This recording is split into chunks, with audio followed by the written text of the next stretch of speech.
پہلا رشتہ اللہ اور اس کے بندے کے درمیان بندگی کا رشتہ، دوسرا رشتہ امتی اور نبی کے درمیان اطاعت کا رشتہ، ایمان کا رشتہ، پھر اس سے آگے انسانوں کے درمیان کتنے پیارے پیارے کتنے پیارے پیارے رشتے، استاد اور شاگرد کا رشتہ، یہ علم کا رشتہ ہے۔ مومن اور مومن کے درمیان رشتہ موجود ہے، جس کو قرآن حکیم نے فرمایا انما المؤمنون اخوہ، مومن مومن آپس میں بھائی ہیں، اخوت کا رشتہ، بھائی چارے کا رشتہ۔ پھر ایک انسان کا دوسرے انسان کے ساتھ رشتہ موجود ہے، کون سا رشتہ؟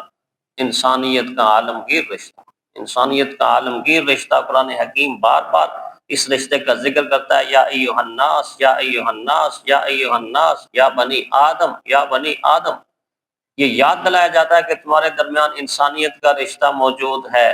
پھر پیر اور مرید کا رشتہ، یعنی رہبر اور اس کے نقش قدم پر چلنے والے، اس کے غلام، اس کے شاگرد کا رشتہ، یہ عقیدت کا رشتہ ہوتا ہے کہ ایک انسان اپنے پیر سے اپنے رہبر سے محبت کرتا ہے، اس سے پوچھتا ہے میں یہ کام کیسے کروں، دین اس کی رہنمائی کیسے کرتا ہے، پیر تزکیہ نفس کرتا ہے، یہ رشتہ بھی بڑا خوبصورت رشتہ ہے۔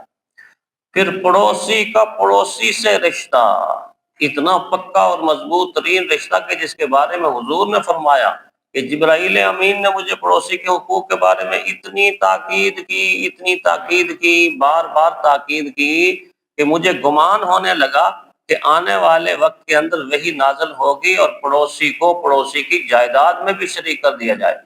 آپ اندازہ کریں کہ پڑوسی سے پڑوسی کا جو رشتہ ہے کتنا مضبوط ترین رشتہ ہے۔ دوست کا دوست کے درمیان رشتہ، جو ہمارے دوست ہوتے ہیں، خیر خواہی کا رشتہ، یہ رشتہ بھی بڑا پاکیزہ اور بڑا پیارا رشتہ ہے۔ والدین کا اولاد کے ساتھ اور اولاد کا والدین کے ساتھ کتنا مضبوط ترین اور پیارا رشتہ دین نے متعارف کروایا، یہ محبت کا رشتہ بھی ہے اور احترام کا رشتہ بھی۔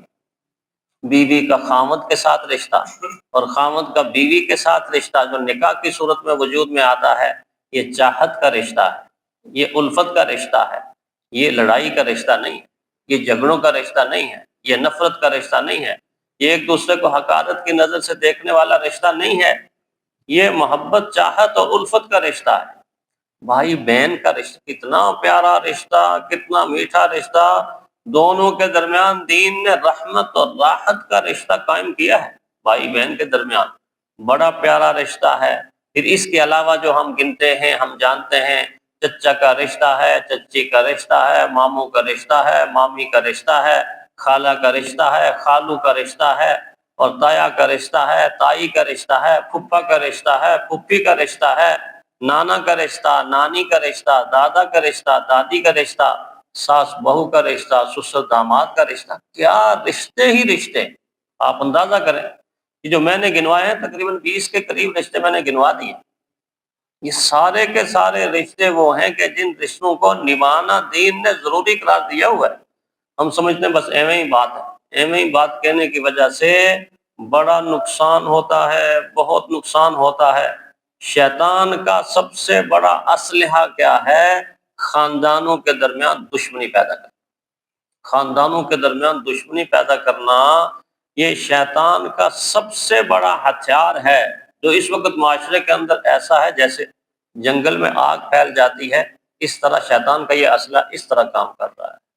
اور یہ سارے رشتے جو میں نے گنوائے ہیں 20 کے قریب، ان تمام رشتوں کے درمیان شیطان کلاڑی چلاتا ہے، تلوار چلاتا ہے، چھری چلاتا ہے، اور کاٹ کاٹ کے اس انسان کو ادھر، اس انسان کو ادھر، پڑوسی کو پڑوسی سے لڑا رہا ہے، استاد کو شاگرد، شاگرد کو استاد سے لڑا رہا ہے، ماموں، چچا، خالو، تایا، تائی، پھپھا، پھپھی، یہ سارے رشتوں کے درمیان شیطان مسلسل چھری چلا رہا ہے۔ میاں بیوی کے درمیان تو سب سے زیادہ شیطان تلوار چلاتا ہے، اور جب کوئی شتونگڑا چھوٹا سا میاں بیوی کے درمیان تفریق پیدا کرتا ہے اور آ کے کارگزاری سناتا ہے، شیطان کہتا ہے شاباش، تو نے وہ کام کیا ہے کہ جو کوئی نہیں کر سکتا۔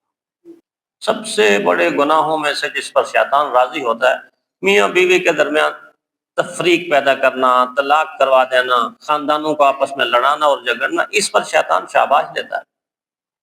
تو اس اعتبار سے وَيَقْطَعُونَ مَا أَمَرَ اللَّهُ بِهِ پہ غور کریں۔ اللہ کہتے ہیں یہ بڑے نافرمان لوگ ہیں یہ فاسق ہیں، یہ فاجر ہیں، ان کی علامات میں سے ایک علامت یہ ہے کہ وہ رشتوں کو قطع کرتے ہیں، رشتوں کو توڑتے ہیں، اور جب رشتے ٹوٹنا شروع ہو جاتے ہیں تو اگلا مرحلہ آتا ہے وَيُفْسِدُونَ فِي الْأَرْضِ۔ یہ ایک گناہ دوسرے کے ساتھ ملا ہوا ہے، یعنی ایک گناہ دوسرے گناہ کی سیڑھی بنتا ہے۔ جب نفرتیں پیدا ہوتی ہیں پھر فتنہ فساد ہوتا ہے، پھر شیطان کا وہ مؤثر ہتھیار آگے بڑھتا ہے، لڑائی جھگڑے فساد قتل و غارت بازار گرم کرتا ہے، ظلم و ستم کی آندیاں چلا دیتا ہے، اور پھر ناانصافی کے دروازے کھول دیتا ہے، دشمنیوں کے بیچ انسان کے دل کے اندر بوتا ہے، افراتفری کا ماحول پیدا کر دے گا، اور پھر اللہ کی اس بنائی ہوئی دھرتی پر بے گناہ انسانوں کی گردنیں کٹنا شروع ہو جاتی ہیں، بے گناہ انسانوں کی گردنیں کٹنا شروع ہو جاتی ہیں، معصوم لوگوں کا اس دھرتی کے اوپر خون گلیوں میں، بازاروں میں، چوکوں میں، چوراہوں میں، گھروں میں، محلوں میں، عبادت گاہوں میں، درگاہوں میں، ساری کی ساری جگہ پر بے گناہوں کا خون ہی خون۔ اب دیکھ لیجئے نا، ہمارے چند دن پہلے ہمارے کتنے پیارے مفتی ارشاد صاحب، اللہ تعالیٰ ان کی مغفرت کرے، کیا معمولی کی کو وجہ تھی، اس کے اوپر ایک ایسے انسان کو قتل کر دیا گیا جو 20 جگہ جا کر اللہ کے دین کی خدمت کرتا تھا۔ مجھے معلوم تھا، مجھے ہر صبح وہ سلام بھیجتے تھے، اور بہت سارے جھگیوں کے اندر جا جا کر وہاں کلاسیں لگی ہوئی ہیں، ہماری ایک ماں جی ہیں، انہوں نے کلاسیں لگائی ہوئی ہیں، اور وہاں جا کے تربیت مجھے ساتھ لے جانا، آئیں کر سب دیکھیں کیسا کام ہو رہا ہے، کیسا کام ہو رہا ہے۔ تو یہ بات ویسے ہی میرے ذہن میں آ گئی کہ دیکھو، معمولی معمولی چیزوں کی وجہ سے شیطان کہاں سے کہاں تک انسان کو لے جاتا۔ ساس کو بہو سے لڑانا اور بہو کو ساس سے لڑانا ایسا مشغلہ بن گیا، کسی نے کہا نا آنٹی بنی جو ساس تو رشتے بدل گئے، مانا کہ ساس بھی کسی کی سگی نہ ہوئی، لیکن بہو بھی آج کی تائب نہیں ہے کم، دونوں طرف ہے آگ برابر لگی ہے، یعنی بہو ہے تو وہ شیطان کا ہتھیار بن چکی، اور ساس ہے تو اس کے دل کے اندر شیطان آگ لگا دیتا ہے۔ دین کیا بتاتا ہے؟ دین کا بتاتا ہے جوڑ دے دل کو دل سے، عبادت ہے یہ، جوڑ دے دل کو دل سے، عبادت ہے یہ، نیک بختی یہی ہے، سعادت ہے یہ، نیک بختی یہی ہے، سعادت ہے یہ۔ تو قطع رحمی کا اس آیت کے اس ٹکڑے میں ایک جامع انداز سے اللہ نے ڈرا کر بتایا، وَيَقْطَعُونَ مَا أَمَرَ اللَّهُ بِهِ، قطع رحمی کرنے کے دنیا کے اندر جو نقصانات بتائے، ان نقصانات میں پہلا نقصان یہ ہے کہ 4 کبیرہ گناہ ایسے ہیں کہ جن کی سزا آخرت میں تو ملنی ہی ملنی ہے، لیکن دنیا ہی کے اندر ان کی سزا شروع ہو جاتی ہے۔ ان 4 کبیرہ گناہوں میں سے ایک قطع رحمی ہے، خاندانوں کے درمیان لڑائی جھگڑا، خاندانوں کو ایک سے دوسرے سے دور کرنا، یہ قطع رحمی ہے۔ قطع رحمی کی یہ سزا ہے کہ دنیا ہی کے اندر انسان کو سزا ملنا شروع ہو جاتی ہے، ایک سزا یہ۔ دوسری سزا یہ ہے کہ جنت سے محروم ہو جاتا ہے، کیونکہ آقا نے فرمایا لا يدخل الجنت قاطع، قطع رحمی کرنے والا جنت میں داخل نہیں ہو سکتا۔ یہ حضور نے فرمایا، کتنی ڈانٹ ہے اس کے اندر، کتنی ڈپٹ ہے، نحوست کتنی ہے لڑائی جھگڑے کی، نحوست اتنی ہے کہ سب سے عظیم رات جس کو ہم لیلۃ القدر کہتے ہیں، وہ 2 آدمیوں کے لڑنے کی نحوست کی وجہ سے میرے اور آپ کے آقا اللہ کے محبوب کے ذہن سے ہی نکل گئی، ذہن سے ہی نکل گئی۔ حضور گھر سے نکلے، حجرے سے نکلے، اور لیلۃ القدر کی خوشخبری سنانے کے لیے، اور آگے 2 آدمی لڑ رہے تھے، جھگڑ رہے تھے، تو حضور نے ان کے درمیان صلح کرنے کی کوشش کی، یعنی آگے بڑھے ان کو سمجھانے کی، اتنے میں اللہ تعالیٰ نے لیلۃ القدر ذہن سے اتار لی۔ پیارے پیغمبر صلی اللہ علیہ وسلم ہمیں آپ آخری عشرے میں تلاش کرو، طاق راتوں میں تلاش کرو، وگرنہ ہونا یہ تھا کہ حضور نے فرما دینا تھا کہ یہ تاریخ ہے لیلۃ القدر کی، لیکن ان کے جھگڑے کی وجہ سے اثر وہ پڑا کہ لیلۃ القدر حضور صلی اللہ علیہ وسلم کے ذہن سے نکل گئی، اور کتنی بڑی محرومی ہے۔ اس طرح قطع رحمی کا نقصان انسان کو یہ پہنچتا ہے کہ جمعے کے دن کی برکت سے محروم ہو جاتا ہے، اللہ کی رحمت سے محروم ہو جاتا ہے۔ قطع رحمی اتنا بڑا گناہ ہے، اتنا بڑا گناہ ہے، جو یقطعون ما امر اللہ، اللہ کہتے ہیں یہ قطع کرتے ہیں اس بات کو جس کے جوڑنے کا اللہ نے حکم دیا ہے۔ اور صلہ رحمی کی کتنی برکات ہیں، فرمایا صلہ رحمی کی برکت میں سب سے پہلے نمبر پر یہ ہے کہ انسان کا دل محبتوں کی اماج کا بن جاتا ہے۔ محبتوں کا آئینہ بنتا ہے، محبت محبت، اس سے محبت، اس سے محبت، اس سے محبت، اس سے محبت، اللہ سے محبت، اللہ کے نبی سے محبت۔ یوں لگتا ہے کہ یہ سینہ نہیں، محبتوں کا خزینہ۔ جب انسان کے دل کے اندر محبتیں آتی ہیں تو ساری یہ چپکلشیں اور یہ سارا حسد اور بغض اور کینہ اور نفرت، ان ساری کی ساری تنگیاں دل سے نکل جاتی ہیں۔ صلہ رحمی کا سب سے پہلا فائدہ یہ ہے۔ دوسرا فائدہ یہ ہے کہ پرسکون زندگی ملتی ہے۔ تیسرا فائدہ یہ ہے کہ انسان کے مال کے اندر اضافہ ہونا شروع ہو جاتا ہے۔ مال کے اندر اضافہ، مال کے اندر اتنی برکت آ جاتی ہے کہ انسان کہتا ہے تھوڑا سا تھا، کس طرح یہ پورا ہو گیا، سارے کا سارا مہینہ کیسے پورا ہو۔ مال میں برکت آ جاتی ہے، عمر میں برکت آ جاتی ہے۔ حضور کی حدیث ہے، جو انسان یہ چاہتا ہے کہ اس کی عمر میں برکت ہو، جو انسان یہ چاہتا ہے اس کے رزق میں برکت ہو، وہ خاندانوں کے درمیان صلہ رحمی پیدا کر دے۔ چھٹا فائدہ یہ ہے کہ بری موت سے انسان بچ جاتا ہے، بری موت سے انسان بچ جاتا ہے۔ ساتواں فائدہ یہ ہے کہ گناہوں سے انسان کو دنیا ہی کے اندر معافی مل جاتی ہے۔ آٹھواں فائدہ یہ ہے کہ نیک اعمال کی قبولیت نصیب ہو جاتی ہے۔ نوواں فائدہ یہ ہے کہ جنت کی حضور صلی اللہ علیہ وسلم اس کو ضمانت دے دیتے ہیں۔ 10واں فائدہ صلہ رحمی کا یہ ہے کہ نزول رحمت کا صلہ رحمی سبب بنتی ہے، نزول رحمت کا سبب بنتی ہے۔ 11واں فائدہ یہ ہے کہ اللہ تعالیٰ کا قرب اور رضا اس چیز کو حاصل ہو جاتی، اس آدمی کو حاصل ہو جاتی۔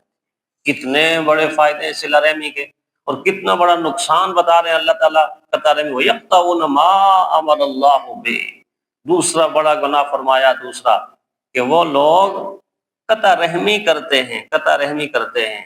ملنے میں ہی دنیا کے اندر فائدے ہیں، بکھرنے میں کسی چیز کا فائدہ نہیں۔ بکھرنا نیچر کے خلاف ہے، ملنا اللہ کی سنت کے مطابق ہے۔ دیکھیں بکھری ہوئی اینٹوں سے ہم کیا نہ دکان بنا سکتے ہیں، نہ مکان بنا سکتے ہیں، نہ مارکیٹ بنا سکتے ہیں، نہ پلازہ بنا سکتے ہیں، نہ مسجد بنا سکتے ہیں، نہ دیوار، نہ محلہ، نہ بستی، نہ شہر، حتیٰ کہ کعبہ بھی پتھروں سے جڑ کر بنا ہے۔ کعبہ بھی پتھروں سے جڑ کر بنا ہے، اور حتیٰ کہ حجر اسود کو بھی تنہا نہیں رہنے دیا گیا، حجر اسود کو بھی اٹھا کے دیوار کے اندر نصب کر دیا گیا، نصب کر دیا گیا۔ تو بکھری ہوئی اینٹیں کسی کام کی نہیں، اور جب تک جڑیں گی تو پھر کیا بنیں گے؟ دکان بنے گی، مکان بنیں گے، پلازے بنیں گے، مارکیٹیں بنیں گی، شہر بنیں گے، او شہر کے شہر آباد ہوتے جائیں گے۔ اسی طرح بکھرے ہوئے انسان کی کوئی قدر و قیمت، کوئی ویلیو نہیں ہے، کوئی ویلیو نہیں ہے۔ فرد کی کوئی ویلیو نہیں۔ فرد جب جڑے گا، کنبہ بنے گا، قبیلہ بنے گا، خاندان بنے گا، برادریاں بنے گی، اور برادریاں آگے چل کر قوم بنے گی، قوم آگے چل کے امت بنے گی، اور امت کی تشکیل جب ہوگی تو پھر سارے مل کے انسانیت کا ایک عالمگیر رشتہ وجود کے اندر آ جائے۔ اسی لیے تو ہمارے بڑے اس بات پر زور دیتے ہیں کہ جماعتی زندگی کے ساتھ وابستہ ہو جاؤ۔ جماعتی زندگی کی ابتدا تو یہیں سے ہو جاتی ہے، یہ ہماری مسجد کی لائنوں سے ہو جاتی ہے کہ ہم کھڑے ہوتے ہیں جماعت کی صورت میں۔ آگے جا کے بھی جماعتی زندگی سے وابستہ ہو جاؤ کہ کسی بڑی برائی کو تم اکیلے اور تنہا ختم نہیں کر سکتے، جماعت کے طور پر بڑی برائی کو ختم کر سکتے ہو، مل کر ختم کر سکتے ہو۔ دو گناہ، ایک گناہ پہلے بیان کیا، دو گناہ وَيَقْطَعُونَ مَا أَمَرَ اللَّهُ، وہ قطع کرتے ہیں، توڑ دیتے ہیں ان رشتوں کو جن کے جوڑنے کا اللہ نے حکم دیا۔ وَيُفْسِدُونَ فِي الْأَرْضِ، یہیں سے فساد شروع ہوتا ہے، ٹوٹنے سے فساد اور جڑنے سے فساد کی صفائی۔ اللہ نے آخری جملے میں دیکھ لیجئے کیا بتا، اولئک هم الخاسرون، یہ لوگ ہیں نقصان اٹھانے والے، وعدوں کو توڑنے والے، رشتوں کو توڑنے والے، زمین پر فساد کرنے والے۔ اولئک هم الخاسرون، یہ لوگ بڑے نقصان اٹھانے والے ہیں۔